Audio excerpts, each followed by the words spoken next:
স্বপন, জানাবেন যে মৃত্যু সংখ্যা কমলেও আক্রান্তের সংখ্যা তো নিম্নমুখী নয়, সেক্ষেত্রে ডেঙ্গুর প্রকোপ কমাতে প্রশাসনের পক্ষ থেকে কোনো পদক্ষেপ নেওয়া হয়েছে কিনা?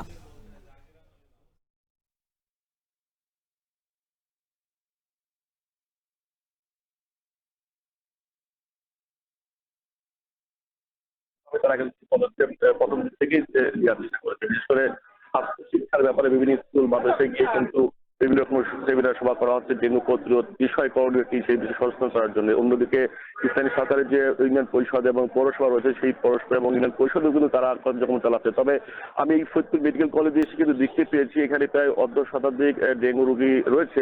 আমরা কিন্তু দেখতে পেয়েছি অধিকাংশ রোগীরই কিন্তু কেউ মশারি টানাচ্ছে না।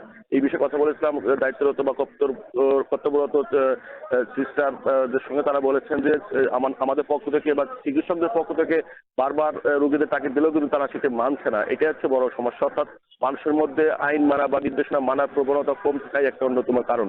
অন্যদিকে যে মৃত্যু 4 জনের হয়েছে সেই বিষয়ে কথা বলেছিলাম সিভিল সার্জনের সঙ্গে। তিনি বলেছেন যে দেখা গেছে যে গ্রাম থেকে যে রোগীটি আমাদের কাছে আসছে এবং খুব খারাপ অবস্থা আসার কারণে মূলত তার প্রাণহানি ঘটছে। যে ডেঙ্গু প্রাথমিকভাবে যদি রোগ শনাক্ত হওয়ার পরই ডাক্তারের পরামর্শ নিত বা ডাক্তারের তত্ত্বাবধানে থাকতে পারতো, হয়তো তার প্রাণ রক্ষা করা যেত, এমনটি মনে করেন সিভিল সার্জন। তো জেলা প্রশাসক কামরুল হাসান মোল্লা তিনি বলেছেন যে তার পক্ষ থেকে সরকারি নির্দেশনা মোতাবেক, বর্তমান সরকারের যে নির্দেশনা রয়েছে সেই নির্দেশনা মোতাবেক কিন্তু প্রতিটা উপজেলা, প্রতি 9টি উপজেলা এবং 6টি পৌরসভা রয়েছে, সব জায়গায় কিন্তু তারা একই রকম প্রচারণা মাইকিং লিফলেট বিতরণ করেছে মানুষকে সচেতনতা করার জন্য। এইরকম কথা বলতে তারপরে কিন্তু ডেঙ্গু প্রতিদিন 30 থেকে 40 জনের মতো করে প্রতিদিন করে বাড়ছে গত 15 দিন যাবত ধরে, এমনটি আমরা দেখতে পেয়েছি। তো আপনাকে বলতে হয় যে সদর হসপিটালে আমি গিয়েছিলাম, সদর হসপিটাল কিন্তু এখন প্রায় 12 জন রোগী ভর্তি আছে।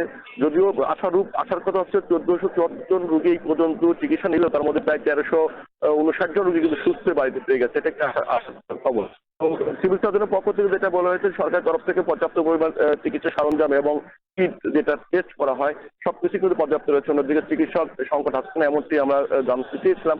এক্ষেত্রে সিভিল সার্জন বলেছেন যে এই রোগের জন্য স্পেশাল কোনো চিকিৎসক প্রয়োজন হয় না।